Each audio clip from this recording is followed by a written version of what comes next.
semuanya. Sekarang saya persilakan Ibu Rosidah untuk materinya, Bu. Assalamualaikum, salam sejahtera, selamat pagi semua. Selamat pagi Indonesia ya, good morning from Kuala Lumpur. Pagi, Bu. Apa kabar, udah pada sarapan belum? Sudah, Bu. Sudah ya. Apa kabar yang lain? Boleh tahu sedikit? Kan nggak kenal maka nggak sayang lah ya. Jadi saya juga pengen tahu siapa aja nih yang hadir di sini. Boleh type nggak? Jurusan apa? Universitas apa? Oke, teman-teman, mungkin bisa diaktifkan audionya atau bisa di... Ya, atau type aja gitu, ketik aja. Bisa Chat juga nggak apa-apa. Kan lebih baik kita saling mengenal ya. Betul. Tadi Geopsika. Ada selain dari ITB ada juga? Ada, Bu. Kebetulan ada yang mendaftarkan dari Unpad, saya lihat. Jurusan kebanyakan apa ya? Geofisika, geologi juga? Atau ada jurusan lain? Ada Nurul dari Geofisika, Bu. Ada Kevin dari Teknik Geofisika. Oh, halo, Dermando Sianturi. Oh, Kevin ya, Kevin. Kevin. Dari Geofisika. Terus apa kabar? Selamat pagi dari Reza. Oke. Oh, temannya Kevin. Ini semuanya di Bandung ya? Ada yang dari luar Bandung? Ada mungkin, Bu. Nggak apa-apa. Nanti mungkin akan join. Oke, sedikit perkenalan. Oh, oke, temannya Kevin juga. Ya, apa kabar? Good morning, selamat pagi semuanya. Saya Rosidah Hardiani. Kebetulan saya bekerja dan tinggal di Kuala Lumpur, Malaysia. Saya kerja di Petronas Malaysia. Saya dari jurusan sama juga Geofisika. Angkatan 2001. Ya, kurang lebih ya saya masuk 19 tahun yang lalu lah ya, masuk ITB. Kebetulan setelah lulus saya dapat pekerjaan di Petronas Malaysia. Jadi sangat beruntung sekali bisa dapat terus langsung ke luar negeri gitu ya. Itu sangat-sangat bersyukur. Selain itu pekerjaan saya, karena geofisika itu sangat luas ya. Kalau kita kerja di perusahaan minyak, dan Petronas adalah perusahaan minyak, kurang lebih seperti Pertamina lah ya, Pertaminanya Malaysia. Di oil company atau perusahaan minyak ini, geofisika ada beberapa cabang di dalam perusahaan ya. Jadi sebagai perkenalan aja ya, sebagai overview. Jadi ada yang kerja sebagai eksplorasi, ada yang kerja sebagai development atau pengembangan. Dan kebetulan sekarang saya kerja di development project atau bagian pengembangan. Kurang lebih seperti ini ya. Ketika kita mencari minyak nih, nemu nih, discover minyak, oil and gas gitu ya. Nah, itu bagian eksplorasi. Dan gimana nih supaya, karena bisnis ya, lebih menguntungkan, nah itulah bagian development atau pengembangan. Dimana kerja saya menentukan lokasi sumur. Misalkan, reservoir yang ini kita perlu cukup gak sumur atau tidak sumur. Lokasi itu, nah itulah pekerjaan saya, mencari lokasi terbaik untuk daerah baik oil ataupun gas gitu ya, minyak atau gas. Itu sedikit mengenai pekerjaan saya. Terus kebetulan dulu tuh ya, ketika saya masuk atau pindah tinggal di luar negeri, terus excited gitu ya, saya pindah ke luar negeri, kerja di luar negeri. Ternyata tahun pertama itu kita perlu beradaptasi ya. Pertama, kita kan biasa mahasiswa ya, biasa hidup kita teratur.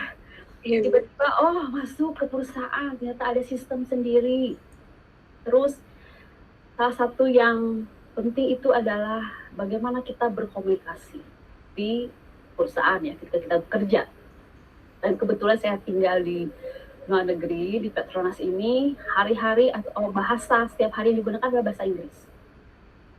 Jadi pertama itu agak shock juga ya.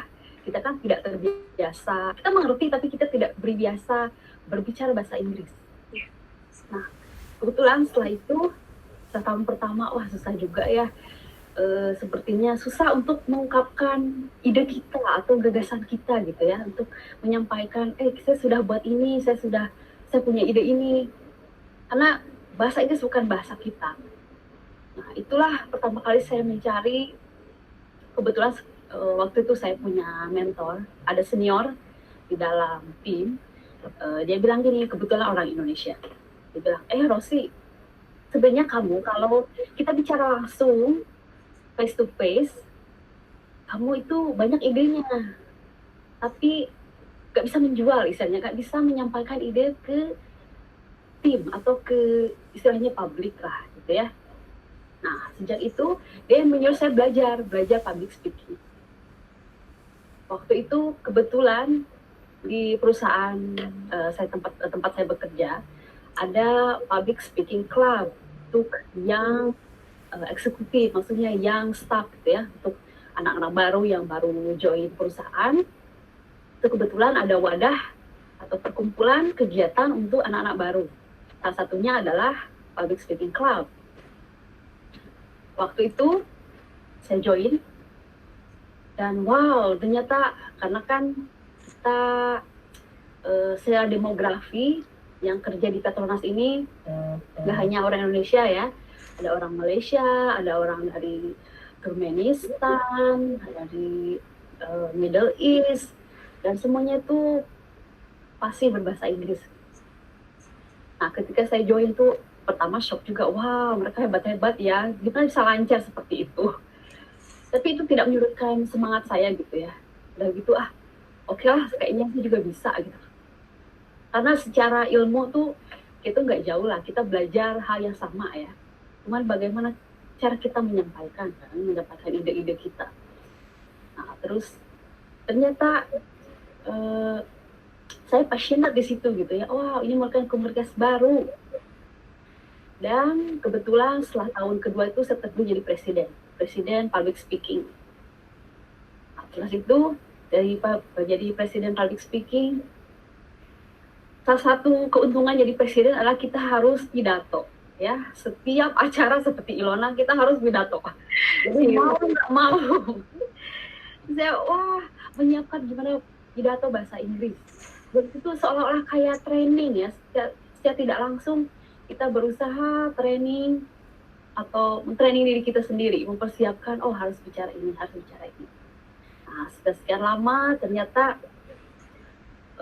karir saya di organisasi atau di klub itu cukup bagus, sehingga berikutnya saya bisa jadi area director klub itu, memegang beberapa klub public speaking.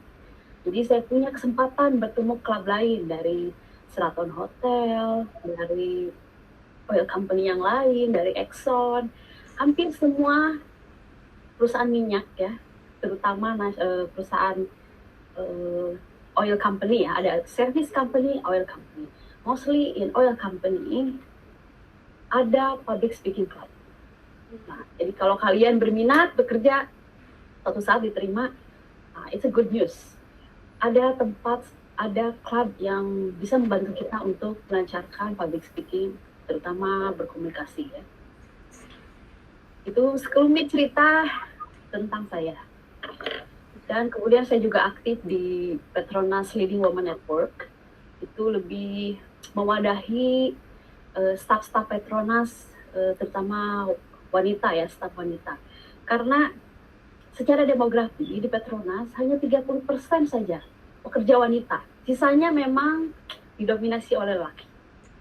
Jadi mereka berusaha memberikan wadah untuk membantu staf-staf atau karyawan perempuan.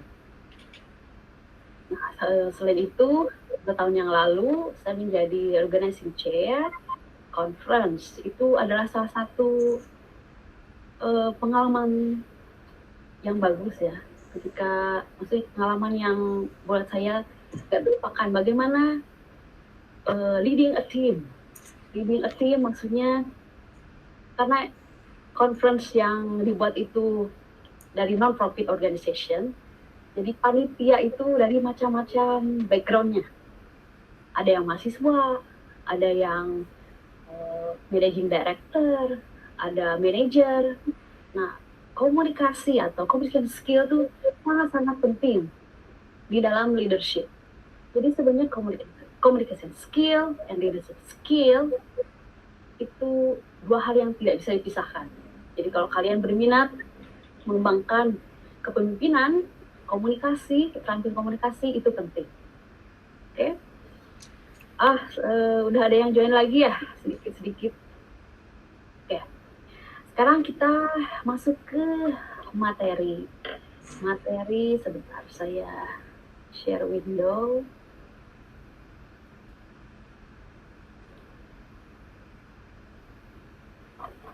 Kelihatan?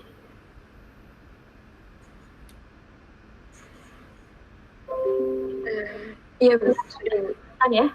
Iya. Oke. Di sana full atau sebentar? Belum full Bu. Belum full ya, belum presentasi ini ya, mode sebentar. Kelihatan ya?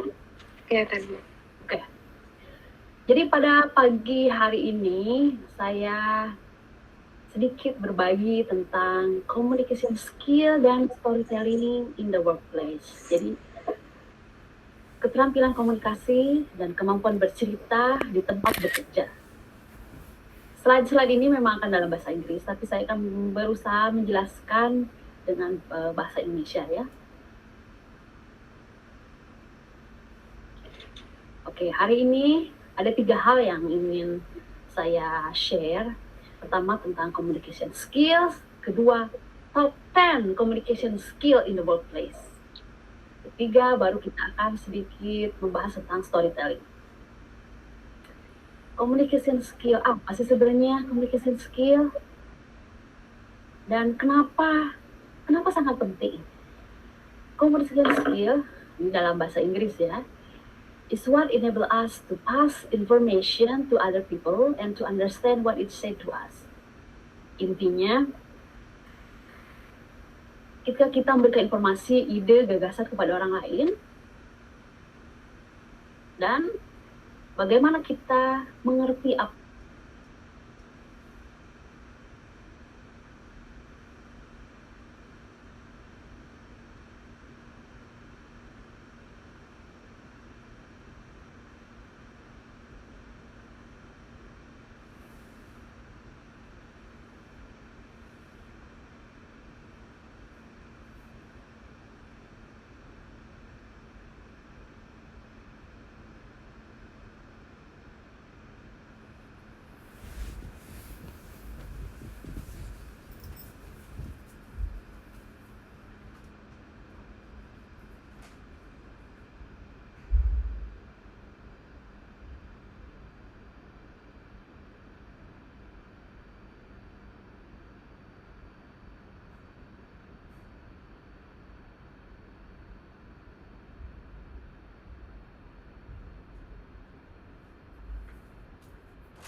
keterampilan komunikasi yang sangat baik itu adalah wajib lah wajib harus punya keterampilan berkomunikasi.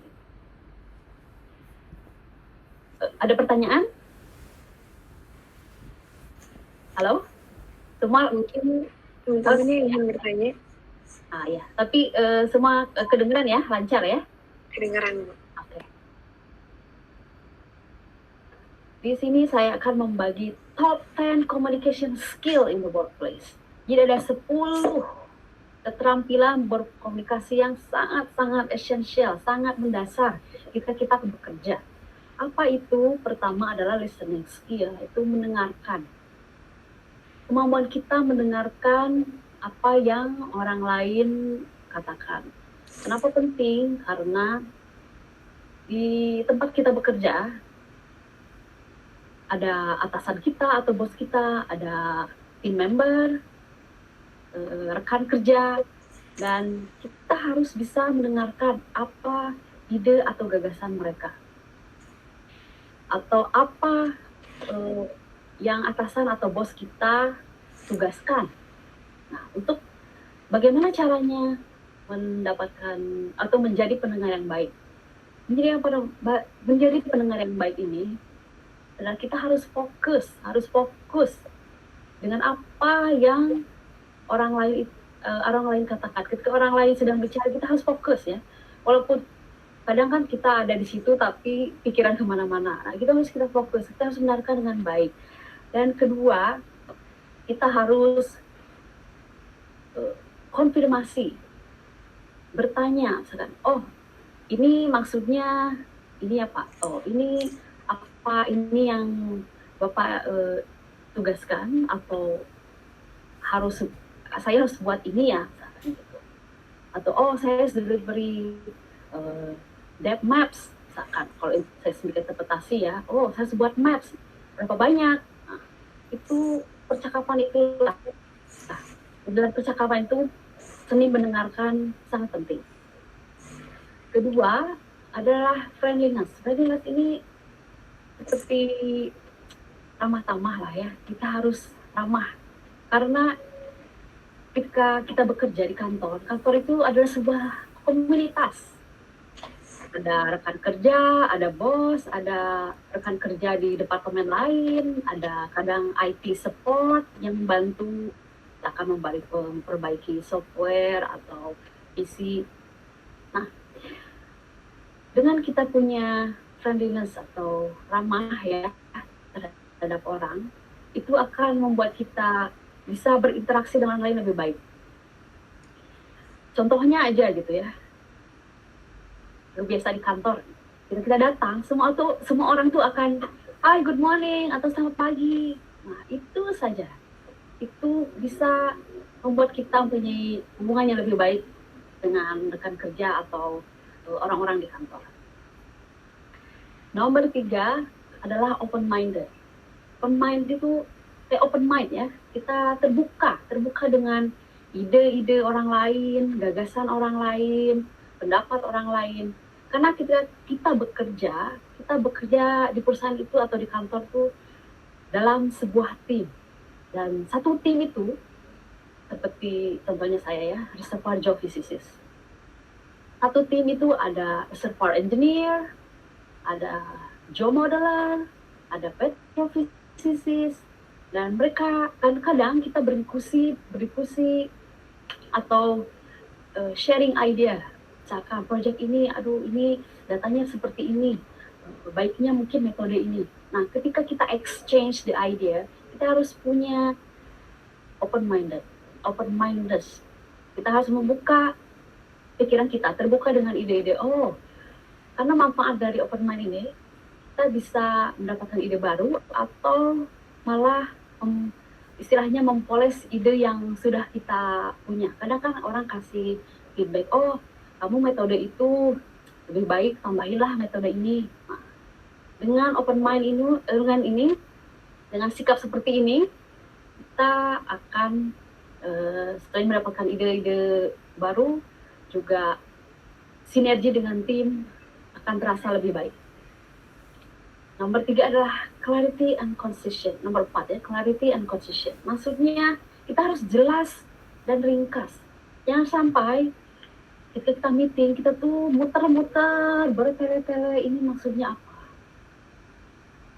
Ketika dibersihkan orang lain, aduh maksudnya apa ya? Kita harus buat ringkas, jelas, tapi juga kita memberikan penjelasan yang secukupnya gitu, sampai orang lain mengerti.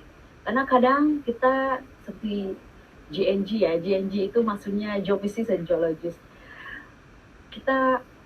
Cara kita berkomunikasi dan berpikir itu agak sedikit berbeda dengan engineer.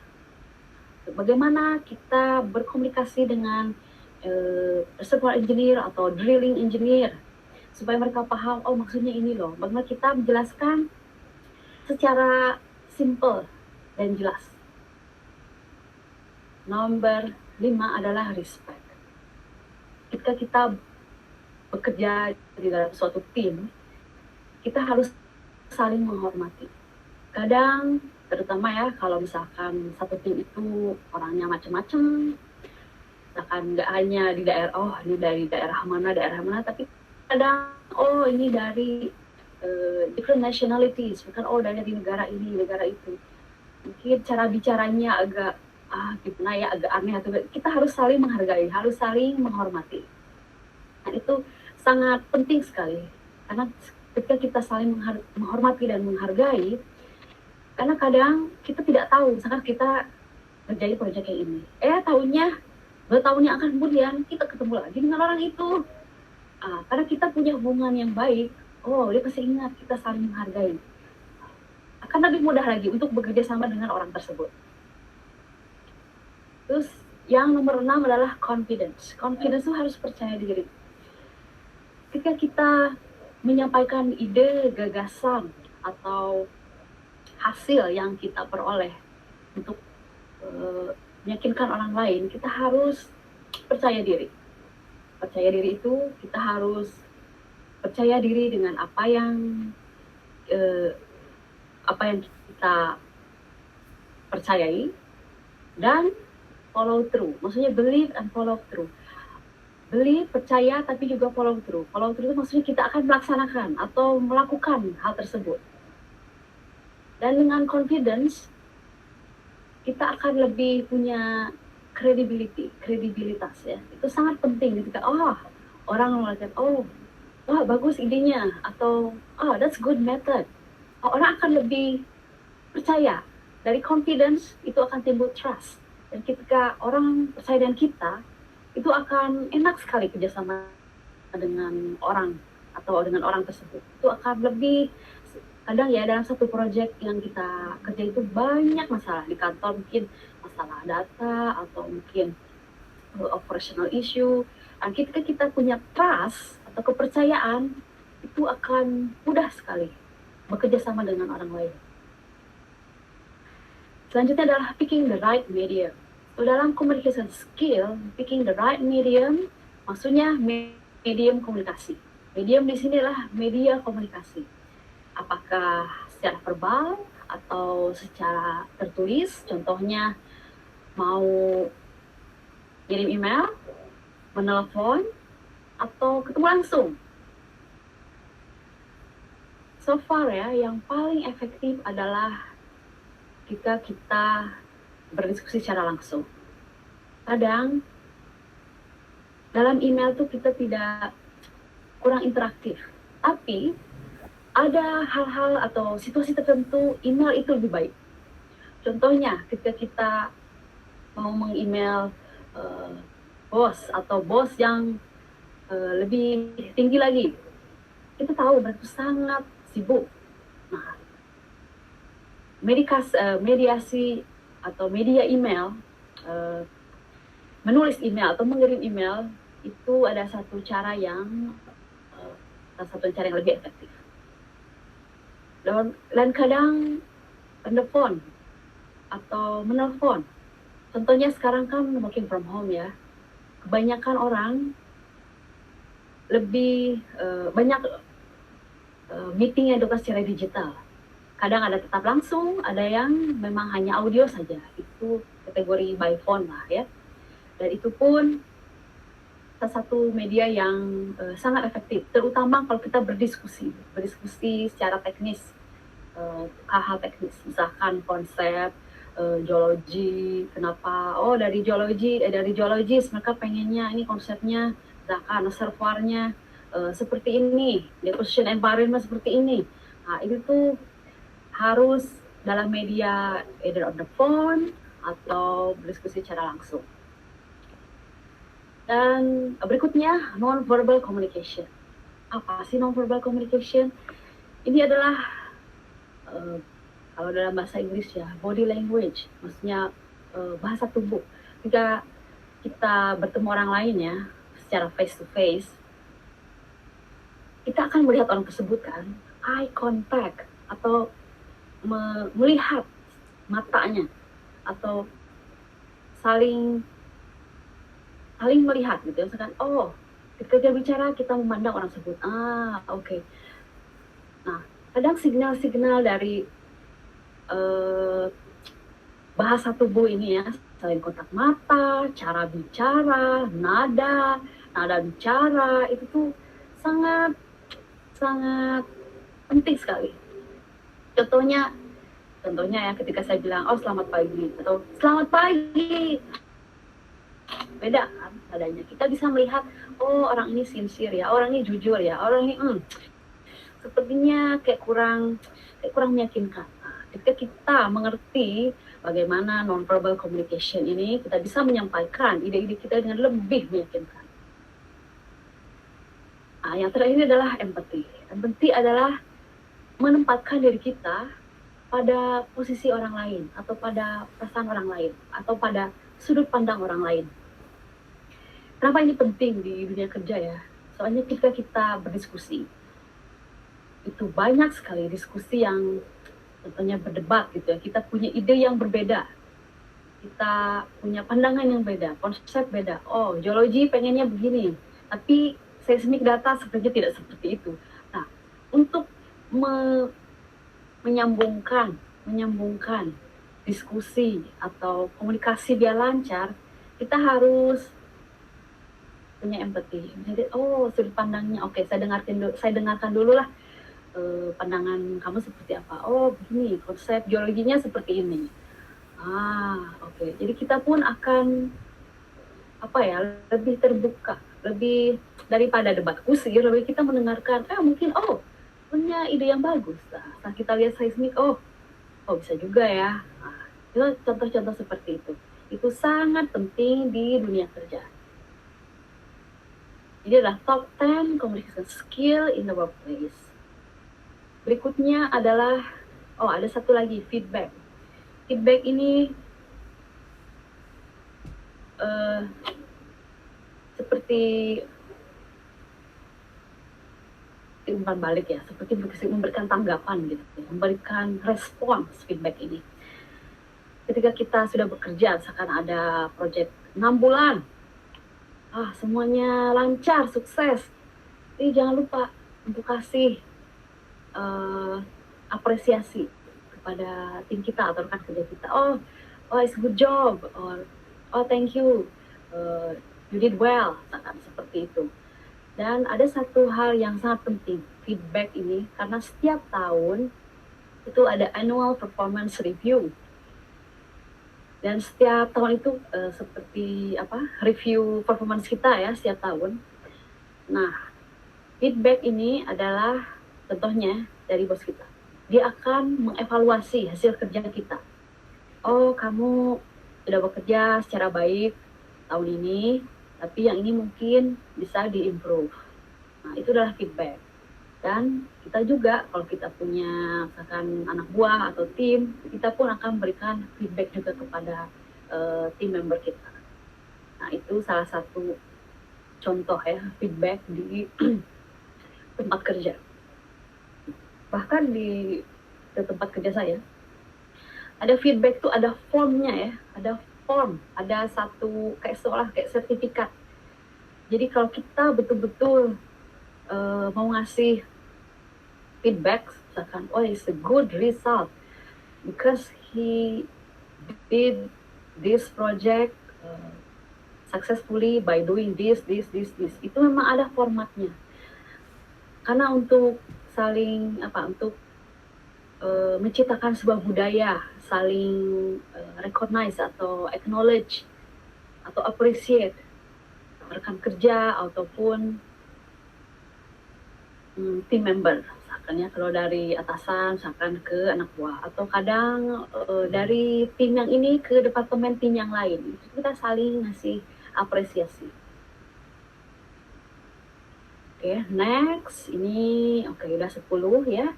Next question. Aku ada pertanyaan, tulis aja ya nanti di chat, nanti saya lihat. Ya. Kita akan bicara sedikit tentang storytelling. Storytelling ini apa sih sebenarnya?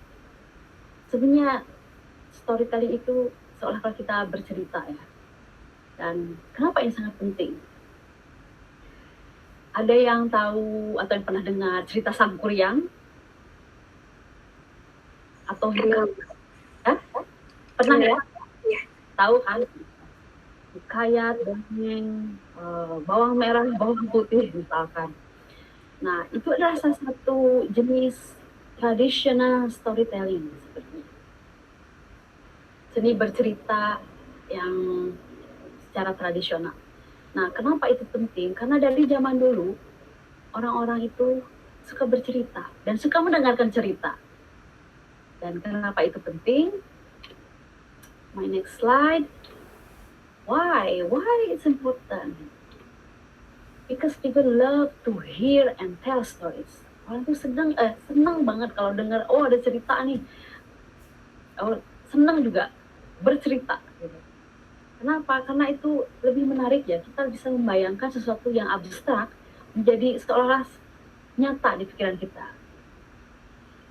Dan itu membuat pesan atau gagasan itu lebih efektif.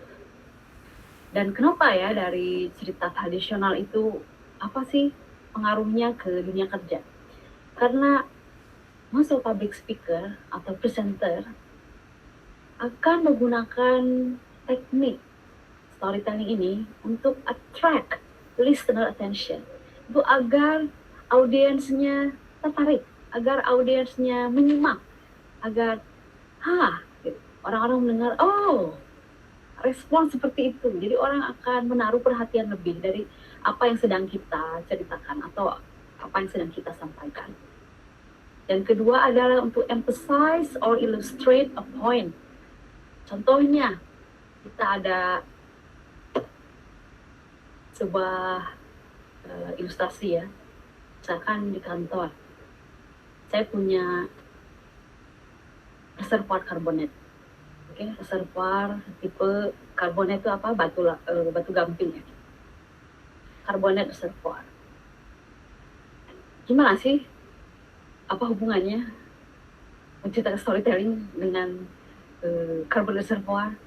Oh bisa, karena kan seperti yang saya bilang, dalam tim itu ada macam-macam background, ada engineer, ada petrofisicists.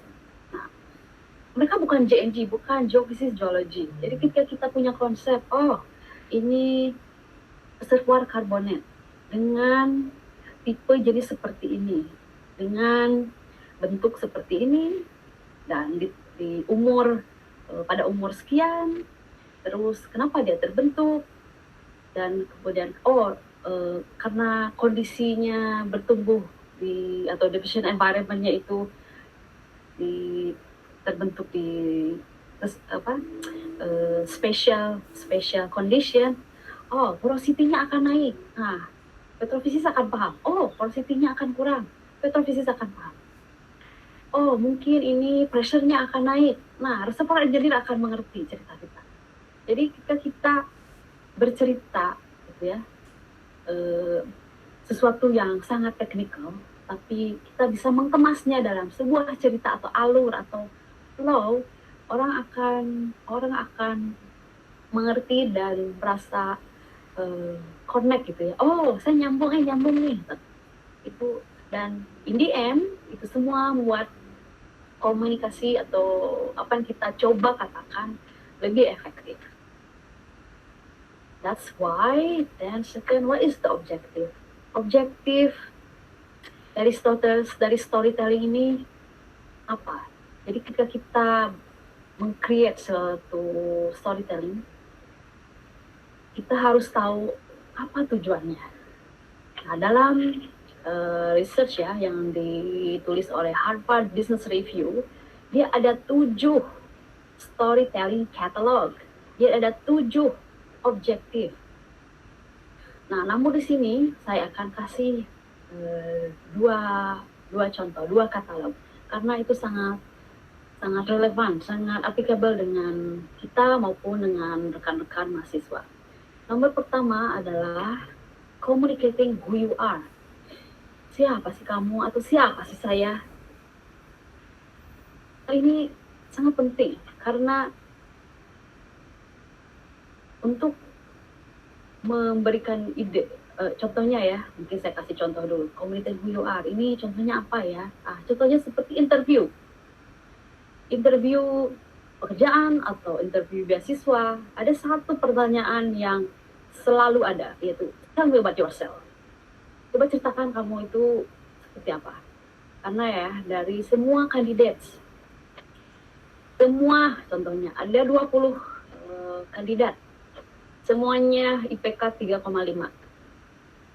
Semuanya dari ITB atau dari top, misalkan dari universitas yang bagus. Nah, apa yang membedakan kamu dengan kandidat yang lain? Apa yang membedakan kamu?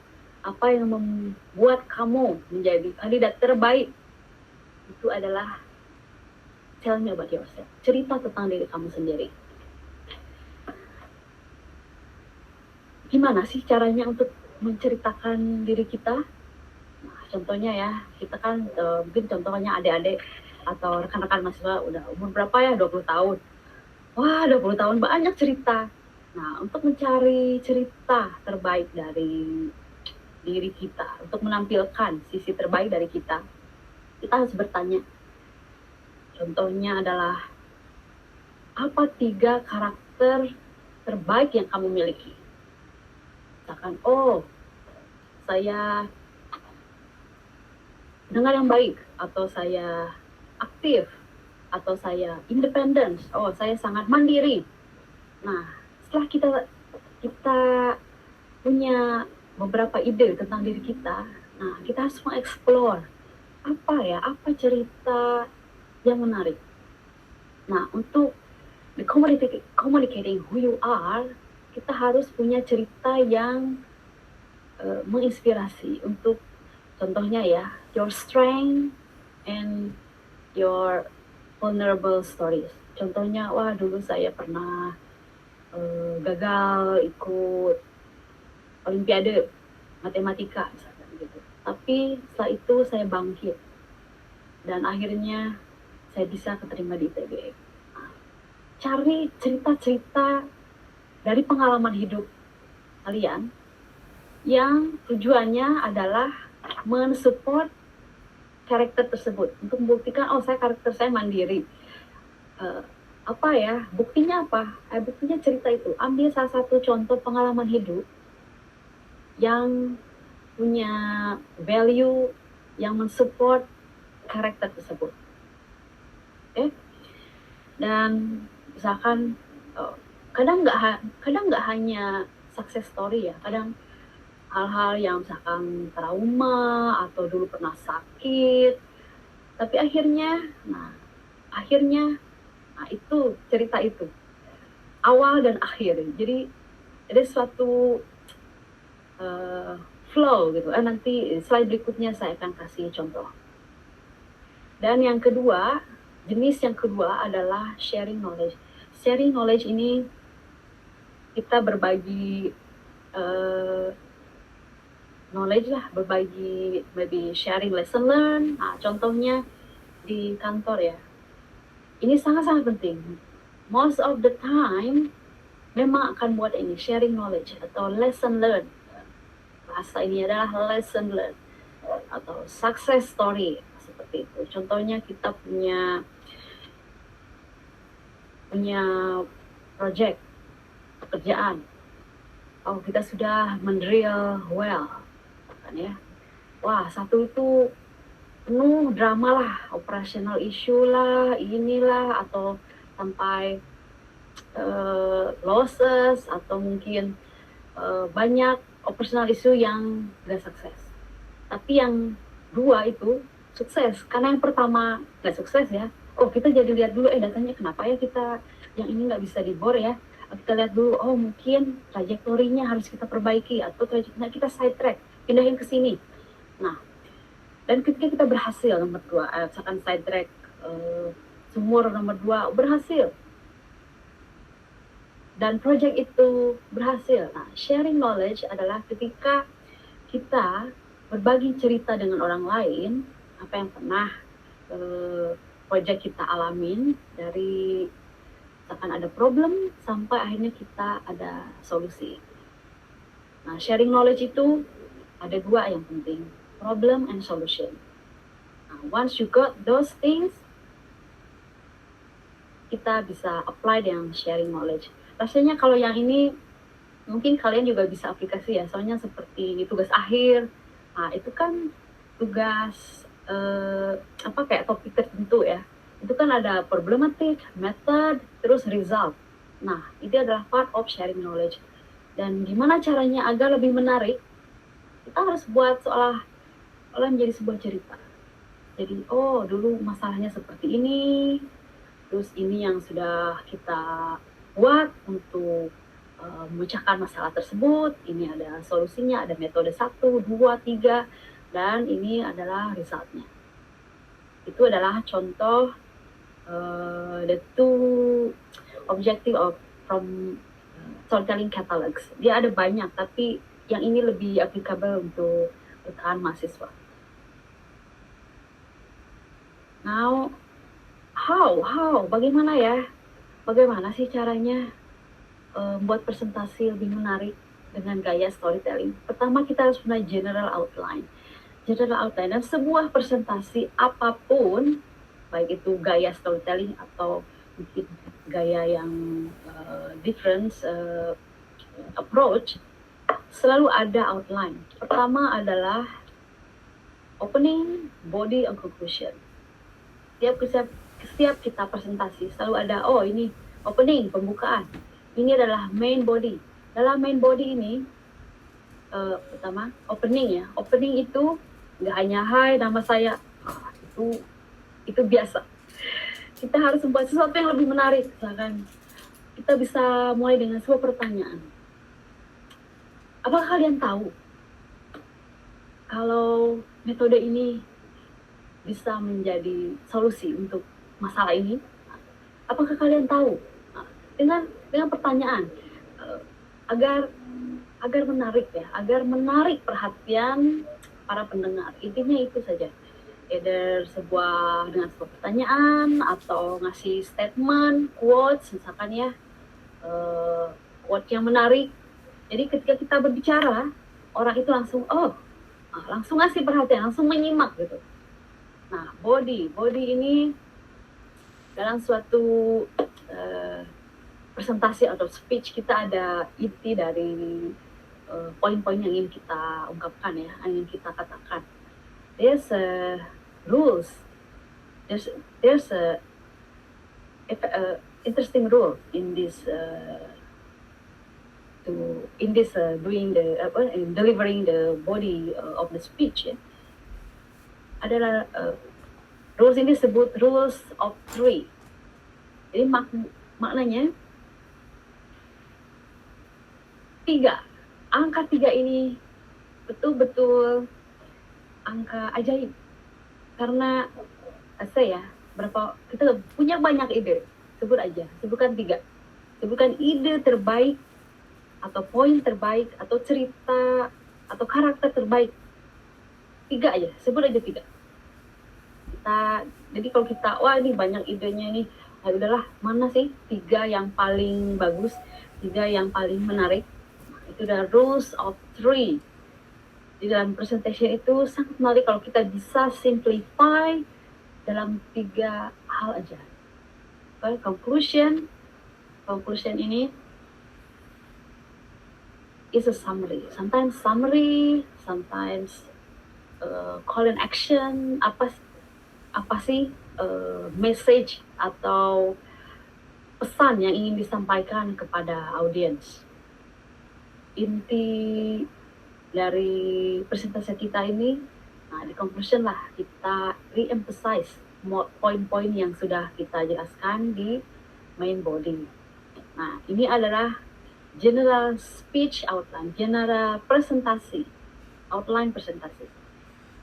Nah, untuk storytelling, ini ada elemen yang sangat berbeda. Elemen of storytelling itu, pertama, kita harus nuliskan poin dari story kita. Apa sih poin dari ceritamu ini? Gitu ya. Tulis aja satu kalimat. Misalkan, my point of this presentation, I want people to do the active listening, atau saya ingin orang-orang atau pendengar, saya ingin orang-orang yang mendengarkan presentasi ini sudah selesai adalah belajar bagaimana menjadi pendengar yang baik, contohnya, atau pendengar yang aktif. Atau lebih spesifik lagi, active listening helps my team perform better. Dengan mengaplikasikan active listening, ini membantu tim saya bekerja atau perform lebih baik, contohnya. Terus yang kedua adalah setting. Kita harus menentukan settingnya. Where does your story take place? Di mana? Settingnya tuh di mana ya kejadiannya berlangsung. Contohnya tadi ya saya bilang, the active listening helps my team member perform better. Setting in the office, contohnya. Setting in the office. Terus karakter. Karakter siapa aja nih yang terlibat? My team member. I, my manager, my team, or mungkin ada tim yang lain. Itu karakter ya, ada karakter yang terlibat. Siapa yang terlibat, terus kita harus kasih limit ya, jangan sampai terlalu banyak karakternya.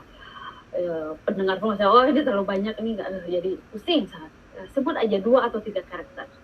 Semakin sedikit karakter, makin efektif. Terus yang ketiga adalah time. Kita harus men-set, ini waktunya kapan ya? Kapan sih ini berlangsung? Tahun kemarin gitu. Contohnya, bulan lalu, atau kemarin. Nah, itu we have to set the time. Then problem or conflict. Jadi kita harus state apa sih problem atau konflik yang terjadi. Ya, contohnya misalkan suatu konflik tapi konfliknya in the end it's resolved lah ya, itu sudah terpecahkan gitu ya masalah ini. Tapi kita bisa ambil contoh atau share cerita yang kita itu udah selesai sebenarnya, udah berhasil lah. Misalkan konflik dengan, contohnya di kantor, misalkan konflik atau problem itu kan misalkan operational drilling campaign. Misalkan saya tahun kemarin saya ada drilling campaign dan ada 3 sumur yang harus dibor. Saya bekerja dengan drilling team. Itu the character, me and drilling team. Konfliknya apa? Konfliknya ketika operational terjadi ya, contohnya misalkan itu 24 operational. Itu ada perbedaan pendapat antara GNG team, subsurface team. Subsurface itu geology, geophysics, petrophysics, reservoir engineer, tim kita dengan drilling team. Konfliknya, contohnya, kita pengen landing, set casing di 2000 meter. Mereka nggak setuju. Nah, itu kan konflik ya. Nah, kita harus lihat permasalahannya apa, problemnya apa. Ada konflik nih, perbedaan pendapat, perbedaan set casing, misalkan 2000, yang di sana dia pengen lebih shallow, misalkan 1800, contohnya seperti itu. Terus plot. Plot ini kita harus set outline the plot. Apa yang terjadi? Apa yang terjadi sih di cerita kita ini? Misalkan ya, event-event yang terjadi ini, awalnya kita bekerja secara baik sampai drilling sampai 1.800 meter, semuanya oke. Tim kita oke, tim drilling oke, dan lancar. Tiba-tiba di kedalaman 1.800 mau ke 2.000, konflik terjadi. Perbedaan ya. Kepengen lebih shallow set casing, dan kita pengen dalam nih dengan 2.000 meter. Klimaks, nah itulah klimaks dalam plot itu seolah seperti climax of the story. Wah, ini ada konflik, kita setuju. Gitu. Terus decide yang terakhir itu what point the story begin, what point the story end, atau know the end of the beginning. Jadi kita tahu akhirnya kita sukses sebenarnya drilling campaign itu. Tapi dalam plot itu kita bisa cerita. Misalkan ketika kita terjadi perbedaan pendapat, dari sana ada argumen, dari sini kita argumen, kita memberikan evidence. Ini bagi kita pengennya seperti ini 2.000, sana 1.800. Tapi setelah mendengarkan, oh ternyata ada tools problem, itu memang kita harus adjust lah, kita harus mengerti posisi mereka. Ini kita achieve lah win-win solution, bagaimana baiknya, compromise. Contohnya seperti itu ya, itu setting di kantor. Nah, contoh yang lain, misalkan kalau kita lihat ke objektif yang tadi ya, commenting about who you are, kalian boleh share pengalaman. Misalkan pengalaman dulu saya jadi kapten tim volley, misalkan. Oh, karakternya apa? Misalkan, oh saya dengan tim. Pas itu, pertama, write down the point of your story. Kenapa kamu ingin cerita tentang pengalamanmu ini? Misalkan, di kejuaraan itu, pertama kita kalah, tapi berikutnya kita menang, karena kita punya sikap pantang menyerah. Jadi, the point of your story adalah, saya dan tim volley pantang menyerah. Misalkan ya, contohnya seperti itu. Terus setting karakter, time, kapan itu waktu saya SMA misalkan, atau waktu ya tahun kemarin dengan tim bola voli ITB misalkan. Terus apa yang terjadi? Wah, pertama kita kalah karena kita kurang kompak, misalkan seperti itu.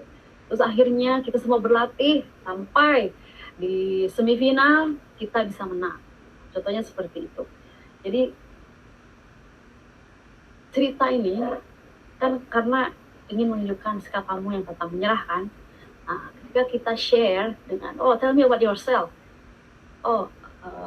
Saya punya sikap yang pantang menyerah. Nah, contohnya itulah cerita itu. Nah, gitu. Oke.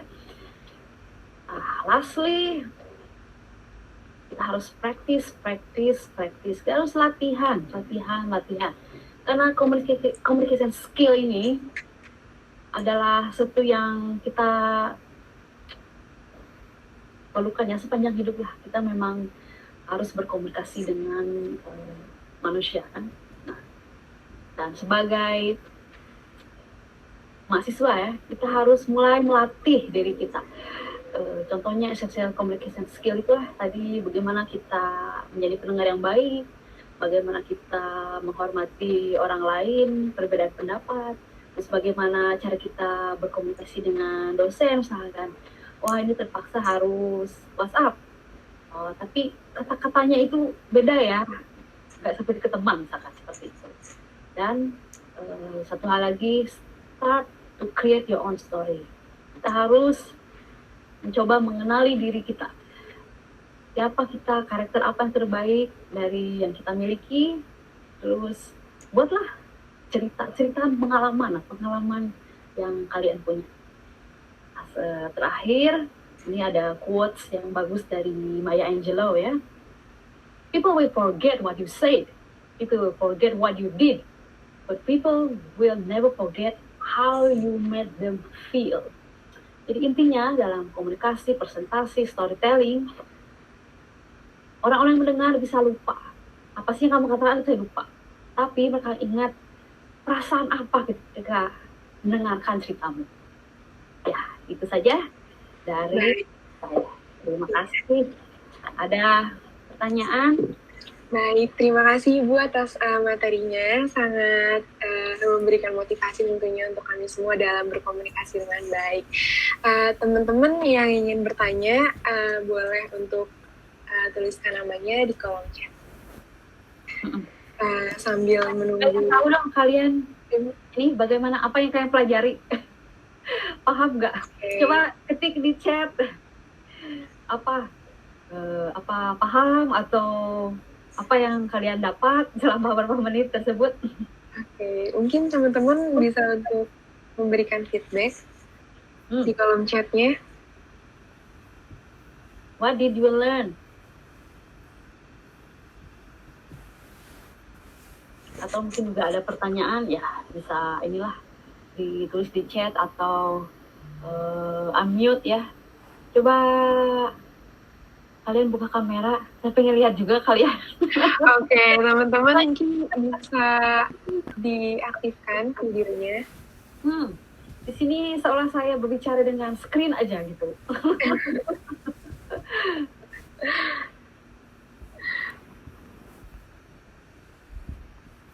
Coba Mbak Priska gimana?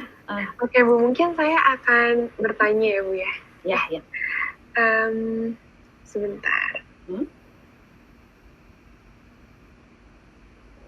Ada pertanyaan Bu dari Satyo Fatwan. Bagus sekali. Apakah ada yang berasal dari Indonesia?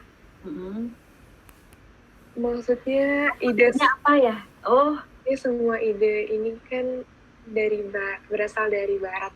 Mungkin untuk mungkin untuk Satyo Fatwan bisa di-unmute untuk coba tanya secara langsung.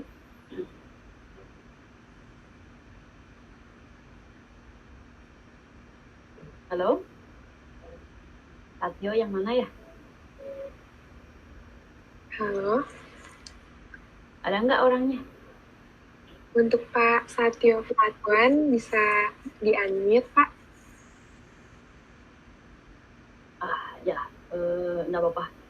Oke, mungkin pertanyaan yang selanjutnya ya Bu ya? Mencoba menjawab pertanyaan Pak Satyo. Seperti saya bilang sebelumnya, original atau asal dari storytelling itu adalah dari cerita-cerita rakyat. Karena orang-orang kan suka mendongeng ya, sebenarnya dari dongeng sebenarnya. Inspirasi kenapa public speaking dengan presenter suka gunakan teknik storytelling, karena pada dasarnya manusia suka dengan dongeng. Cerita-cerita tradisional, seperti saya bilang ada yang tahu Sangkuriang. Nah, kalau kita lihat cerita Sangkuriang ya, itu semua tuh elemen-elemen tuh ada plot, ada setting, ada karakter. Cuman bagaimana caranya agar teknik tersebut bisa membantu presentasi kita secara lebih efektif. Itu teknik bercerita. Jadi sebenarnya bukan dari barat atau dari timur ya, karena rasanya setiap negeri ada cerita dongeng atau hikayat ya. Hanya mungkin sekarang lebih populer di speaker-speaker orang barat.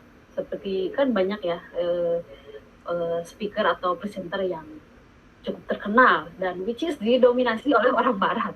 Tapi sebenarnya tekniknya itu teknik dari ya cerita Sangkuriang, contohnya seperti itu, atau hikayat, dongeng, itu muasalnya itu dari situ. Oke, bagaimana Pak Satyo? Sudah terjawab Pak? Wah, ini senior saya ini. Iya, selamat pagi Pak. Pak, saya masih ingat waktu saya mahasiswa ya, Bapak ini pernah jadi pembicara. Salah satu inspirasi saya. Wow, iya. Apa kabar Pak? Aduh, coba di-unmute dulu Pak, nggak kedengaran suaranya. Halo, bisa didengar? Halo, Bisa, Kak. apa Oke. kabar? Yuk. Alhamdulillah, saya kumaha, Bang. Alhamdulillah, Pak. Sama betul. Bagus sekali tadi sesinya. Yang saya tanyakan sebenarnya tadi gini, banyak pendekatan itu kan termasuk apa yang saya lakukan sekarang itu segala sesuatunya berangkat dari ide-ide orang Barat. Padahal kita sendiri di Indonesia kan kaya dengan proses dan sebagainya. Contoh gini lah, kalau kita sebagai seorang pemimpin, maka dari Ki Hajar Dewantara itu pemimpin kadang-kadang harus di belakang, di tengah maupun di depan, itu kan sesuatu yang bagus sekali. Nah, dalam konteks storytelling maupun komunikasi, ada nggak sesuatu yang khas Indonesia? Itu aja sebetulnya pertanyaan saya. Misalnya nih, saya 50% darah saya ini darah Jawa. Dari sisi bahasa saja, kalau kita salah menggunakan bahasa, komunikasinya bisa tidak efektif. Ya, punten, misalnya dalam bahasa Sunda misalnya beda sekali antara tuang dengan dahar. Oh iya, udah. Padahal dalam bahasa Jawa, dahar itu dianggap cukup sopan gitu. Jadi itu sebenarnya inti pertanyaan saya. Terima kasih. Assalamualaikum warahmatullahi wabarakatuh. Waalaikumsalam. Terima kasih, Pak, atas pertanyaan. Saya mencoba menjawab ya, walaupun biasanya Bapak ini lebih senior. Kalau dari konteks Indonesia ya Pak, kita kan budaya kita sangat kaya sekali ya. Terus setiap provinsi itu kita punya ciri khas masing-masing, adat dan adab, contohnya dalam bahasa aja ya. Nah itu kan lebih kepada konteks lokal ya, lokal content. So far mungkin dalam konteks komunikasi itu ya, dalam konteks komunikasi terutama contohnya sesama orang Indonesia itu sangat penting sekali.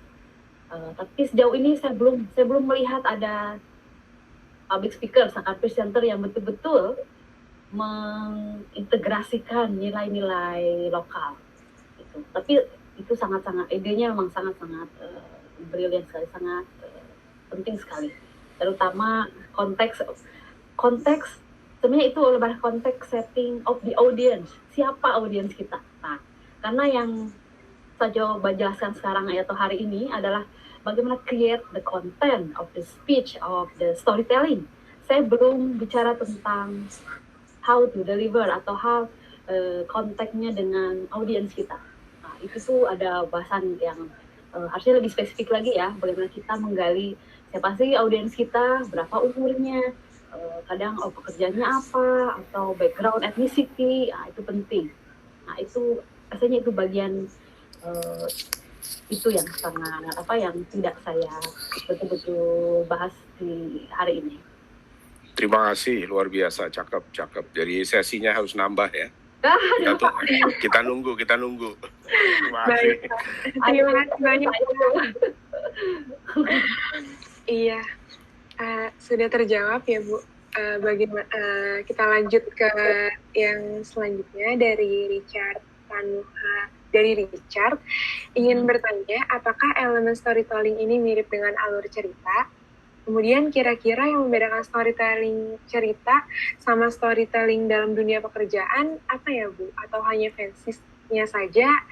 Atau apa yang membedakan seperti itu? Terima kasih Richard. Richard nih mahasiswa ya? Iya Bu. Terima kasih ya rekan Richard atas pertanyaannya. Sebenarnya secara general umum elemen storytelling itu memang diambil dari cerita. Yang juga kan cerita rakyat itu adalah dari cerita yang ya seperti yang kita tonton yang sering kita tonton sehari-hari. Elemen dasarnya itu dari situ.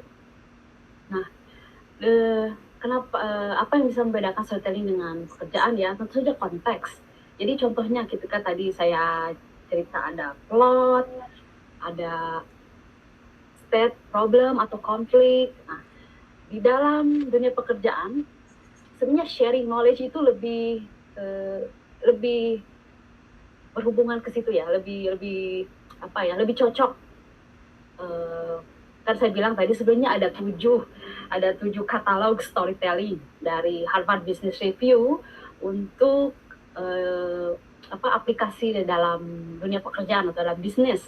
Saya hanya ambil 2 aja yang berkaitan dengan kita ya. Contohnya communicating on you, dengan satu lagi sharing knowledge. Nah, sharing knowledge ini jadi dari semua elemen yang dari cerita atau storytelling yang kita ada, itu kan ada banyak ya elemennya.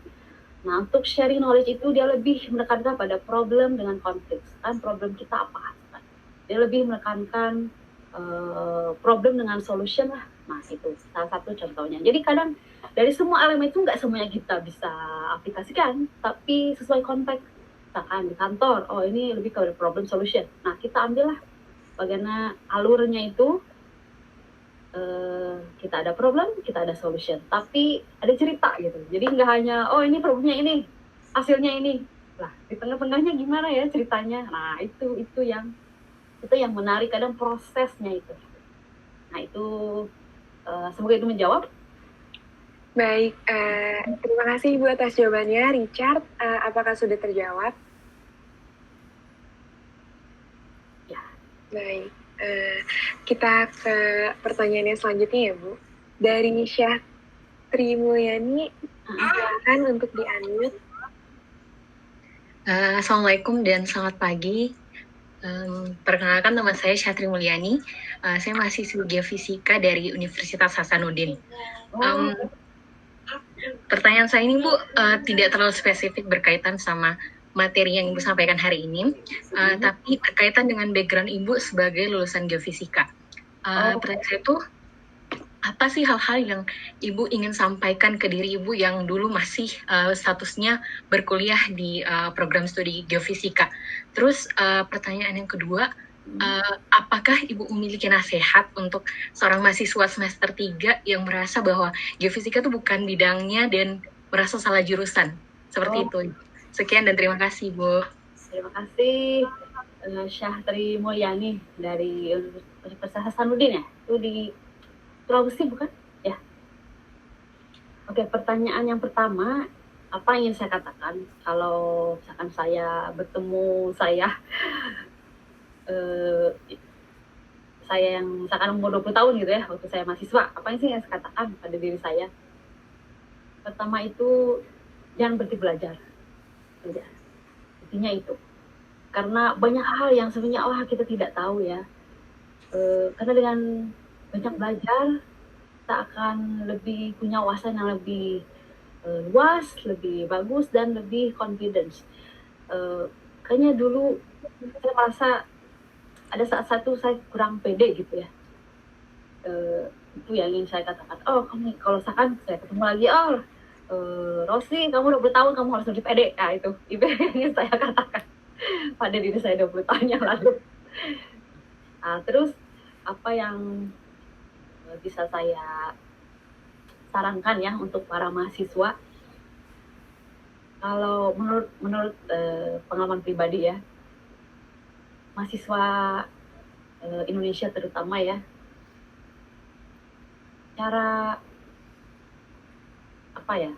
secara keilmuan kita tuh tidak ada masalah. Mahasiswa Indonesia itu atau lulusan Indonesia itu pintar-pintar semuanya. Yang menjadi satu hal yang bisa mungkin dikembangkan lebih lanjut atau lebih dipelajari adalah berkomunikasi. Bagaimana kita menyampaikan ide itu di depan orang lain. Karena ya waktu saya bertemu dengan orang-orang lain ya. Contohnya ialah saya kan di Malaysia ya.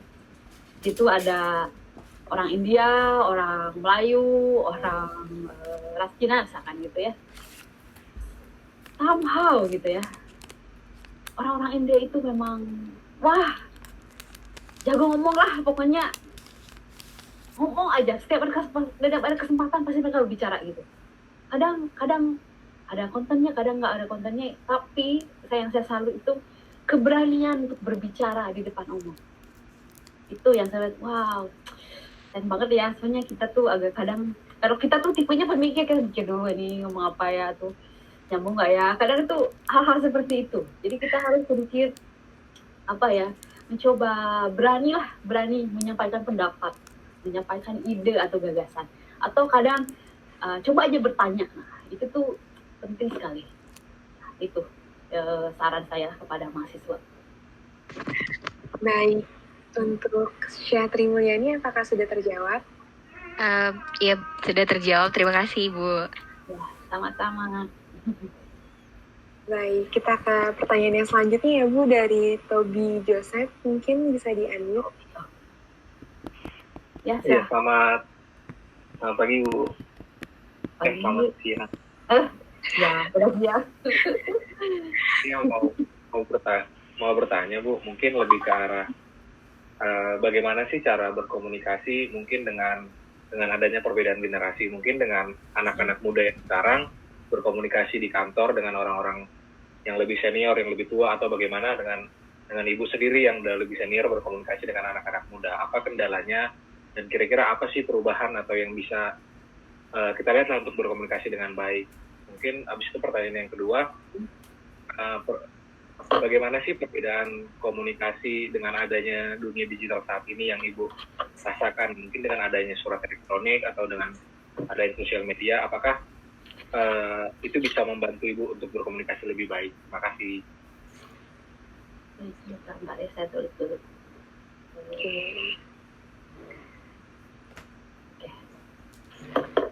Pertanyaan pertama ya, itu lebih kepada komunikasi antar generasi ya sebenarnya. Kan ada generasi X, generasi baby boomers, generasi milenial, terus ada lagi yang sekarang terbaru ya, generasi Z ya kalau nggak salah. Menurut pengalaman saya sendiri ya, beda banget gitu cara kita berkomunikasi, cara kita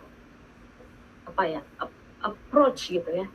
Kalau dengan orang-orang yang lebih tua, mereka lebih banyak, mungkin karena pengalaman yang sudah sangat banyak kali ya, kita harus lebih mendengarkan sebenarnya, lebih mendengarkan. Terus mereka itu akan sukarela bercerita banyak gitu tentang pengalaman mereka, tentang mungkin pengalaman hidup atau teknik-teknik atau metode yang wow gitu, yang dulu misalkan sukses dilakukan seperti itu. Jadi kita berkomunikasi dengan yang generasi yang lebih tua itu, kita harus lebih mau mendengarkan ya, lebih seperti yang saya jelaskan yang tadi ya, listening dengan empathy gitu. Itu harus punya dua hal itu gitu ya. Kita harus posisikan bapak itu pengalaman 30 tahun. Nah, kenapa tidak kita mendengarkan lah, atau untuk belajar gitu. Itu lebih kepada mindset ya, menurut saya itu lebih kepada mindset. Terus kalau dengan yang lebih muda, contohnya di tim saya ya, ada tim yang baru join sebenarnya, dan berapa bulan, dan satu hal yang rasanya wah kok banyak misunderstand ya, banyak salah paham ya dengan anak ini gitu. Terus saya mikir, bentar, ini apa saya kurang jelas atau dianya melihat persoalannya dengan persoalannya secara berbeda. Terus saya lihat pertama itu kita harus lihat sebenarnya personalitinya seperti apa ya. Saya tahu lebih muda, tapi kan umur itu tidak bisa menjadi patokan gitu ya. Kita harus lihat personalitinya seperti apa ya. Seperti orang ini sebenarnya lebih suka sesuatu, anak ini lebih suka sesuatu yang direktif gitu. Kalau saya kasih arahan ini, dia cepat mau ngerjain tuh gitu. Ternyata saya harus punya, ketika saya berkomunikasi dengan tim member saya yang ini, itu harus jelas. Saya harus ngasih, kamu buat ini ya, nanti kalau ada pertanyaan kasih lagi. Jadi saya kasih 7 maps misalkan gitu. Kamu harusnya buat property modeling misalkan kayak gitu. Jadi ada step by step gitu. Tapi pertama itu yang tadi saya jelas, dia harus jelas dan ringkas. Terus ketiga, lihat personalitinya, dia tipenya yang harus menerima arahan. Terus ada lagi, yang satu lagi tuh dia tipe yang berinisiatif. Jadi sebelum suruh tuh dia udah nyari-nyari info sendiri. Dia bilang, iya saya sudah punya data ini. Oke, bagus. Nah, itu beda kan, gaya komunikasi saya dengan yang A dengan B itu berbeda. Jadi kadang mungkin stigma generasi milenial, karakter beda. Tapi sebenarnya sebagai manusia ya, itu lebih kepada personality sih sebenarnya. Personality dan konteks.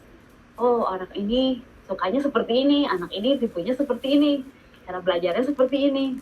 Kembali ke hal-hal dasar menurut saya. Gitu. Baik, terima kasih Bu atas jawabannya. Bagaimana Tobi, apakah sudah terjawab? Iya, pertanyaan kedua belum. Yang mana ya? Oh, digital itu ya? Lupa. Iya. Apa tadi? Communication ya, digital age communication. Kan sekarang zamannya internet ya. Contohnya sekarang kan saya bisa bicara dari rumah dengan kalian semua di Indonesia gitu. Nah, efeknya adalah informasi itu sangat cepat. Informasi apa aja ada di Google. Tapi sebenarnya reliable or not, terpercaya atau tidak, itu informasinya bagus atau enggak, itu kita sendiri harus memilih dan memilahnya gitu. Karena informasi itu banyak sekali. Apapun itu jadi seolah-olah Google itu udah jadi kayak kosakata ya. Nanti saya Google. Google aja. Seperti itu. Jadi efek dari digital age itu pertama komunikasi information sangat cepat. Kedua, sangat mudah. Jadi ada plus minus sebenarnya. Ada hal yang dulu tuh saya harus ke perpustakaan. Oh, sekarang tinggal lihat aja di internet misalkan, atau jadi member SEG online. Oh, semuanya ada di situ. Nggak perlu lagi ke perpustakaan misalkan. Gitu ya. Jadi tergantung kita mau memanfaatkannya itu secara positif atau kita terbuai dengan efeknya jadi terlalu banyak informasi jadi pusing. Sebenarnya kembali ke kita ya, dengan kita memilih dan memilah objektif atau purpose misalkan dalam mencari informasi ini apa sih sebenarnya yang kita cari. Kita harus kembali ke diri kita ya. Kita harus jelas, harus clear apa yang kita inginkan, apa yang kita cari. Walaupun informasi banyak, tapi saya tahu saya hanya pengen mencari ini. Saya pengen mencari misalkan effective listening. Itu aja. Kurang lebih ya, ilustrasinya seperti itu.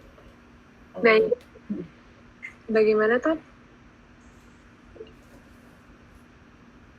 Halo, Tobi. Halo, Tobi. Oh, pengen lebih nanya ke ini sih Bu, ke berkomunikasi dengan tim dari pengalaman Ibu. Gimana supaya efektif dengan digital ini atau sosial media, iya. Oke ya. Kalau ini saya share, saya punya pengalaman. Sekarang kan kita ini lagi work from home ya di Malaysia, terutama di Petronas. Ketika MCO, di situ kayak soal lockdown lah, Malaysian Control Movement Order, itu tuh kayak lockdown, semua harus tinggal di rumah, semua harus work from home. Terus selama 3 bulan, pertama tuh kita struggling ya, wah gimana, susah juga kan, nggak semuanya punya akses internet secara cepat. Nah pada akhirnya perusahaan atau company set Microsoft Team. Pada yang sama kita bisa terhubung dengan tim kita, bisa nanya ini itu gitu. Awal tuh kayak seolah wow gitu, overwhelmed, wah banyak sekali ya, tiba-tiba jadi sibuk gitu. Satu hari tuh kadang dari kerja dari pagi sampai malam tuh ada aja nyuruh ini nyuruh itu, report mana ini. Nah tapi pada tahap tertentu ya kita langsung this is not right gitu. Bagaimanapun kita tuh punya kehidupan ya, kita harus set the boundary. Kita set seperti office hour aja, saya kerja dari jam 8 sampai jam 5 atau dari 9 sampai jam 6. Dan kita hanya bekerja di working hours gitu ya. Karena dulu tuh saya punya pengalaman, jadi semua orang tuh chase material for presentation. Ada satu hari dia tuh WhatsApp hari Sabtu atau hari Minggu. Itu saya bilang maaf ya, kedai tutup, saya bilang gitu. Nanti Senin saya kasih hari Senin. Jadi itu karena kita kan harus work life balance, sudah di rumah kan nggak ada aktivitas apa-apa ya, daripada stres kita harus set the boundary. Oh maaf, karena kita set the boundary, ini working hour saya dari jam 8 sampai jam 6 misalkan. Kalian hanya boleh kontak, discussion atau apa, atau saya akan reply email selama itu, unless itu betul-betul penting ya, kecuali kayak drilling operation, nah itu memang 24 hours.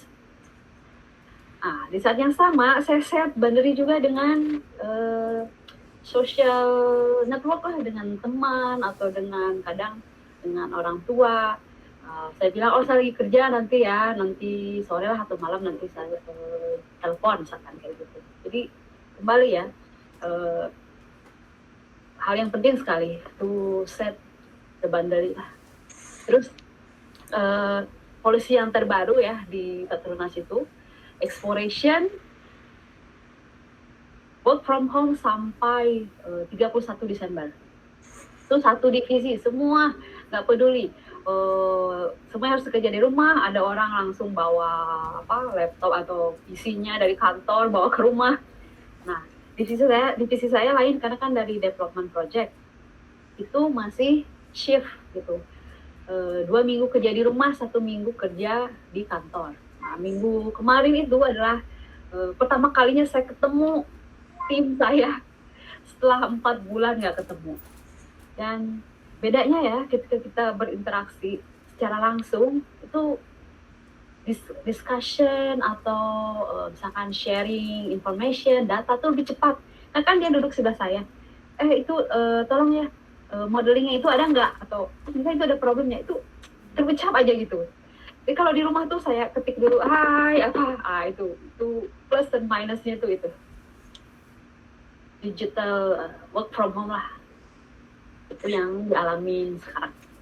Oke, terima kasih Bu. Bagaimana Tobi, sudah terjawab? Terima kasih Ibu. Sama-sama. Semoga bermanfaat.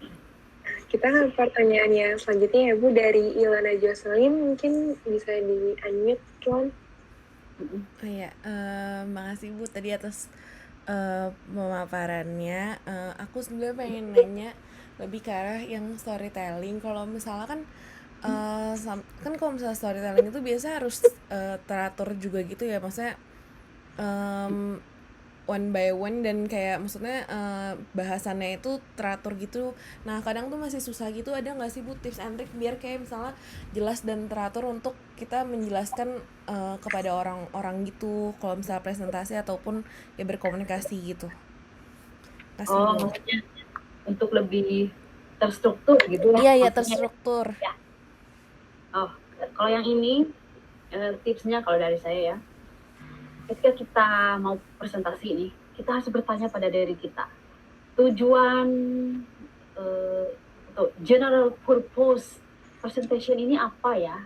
Nah, karena secara umum general purpose of speech or presentation itu ada 4, to inspire, to inform, to inspire untuk menginspirasi, to inform untuk menginformasi atau mengasih sharing information. Ketiga, to persuade. Persuade itu seolah bagaimana ya membujuk gitu, kayak tanda kutip membujuk audiens ini untuk melakukan suatu hal misalkan. Terus yang keempat adalah to entertain. Nah, to entertain itu ya sekedar hiburan lah, menceriakan orang-orang misalkan. Itu ada 4, general purpose of speech ada 4. Nah, konteks kita bekerja atau mahasiswa ya lebih kepada to inform. Nah, jadi kita set, ini general purpose. Nah, yang kedua harus kita tanyakan pada diri kita adalah, what is the specific purpose? What is specific purpose? Ini maksudnya, setelah orang-orang mendengar presentasi kita, apa sih yang ingin kamu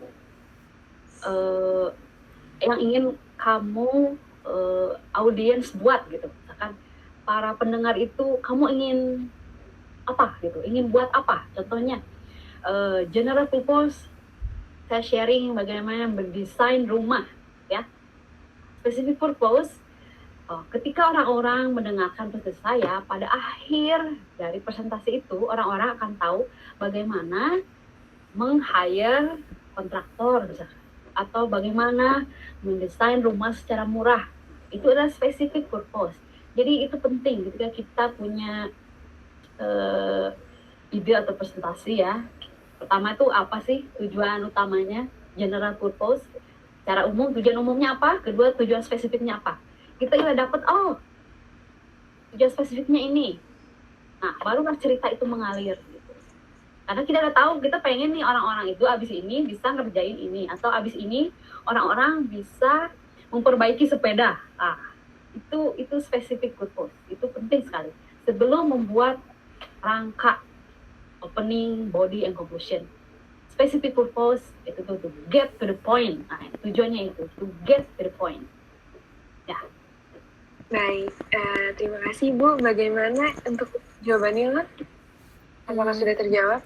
Terjawab sih, nanti mungkin emang ini juga ada saran dari Mas Satyo buat nanti baca buku, nanti aku coba cari-cari lagi mengenai informasi itu. Makasih banyak Ibu. Terima kasih juga untuk Pak Satyo telah berbagi informasinya. Teman-teman, berhubung sekarang sudah pukul 11 lewat 30 menit, jadi sesi webinar kali ini saya cukupkan, dan sekarang adalah sesi foto bersama Ibu Rosi. Nah, untuk semua partisipan bisa minta tolong untuk menyalakan videonya untuk foto bersama. Terima kasih Pak Satyo. Itu sebuah apa ya?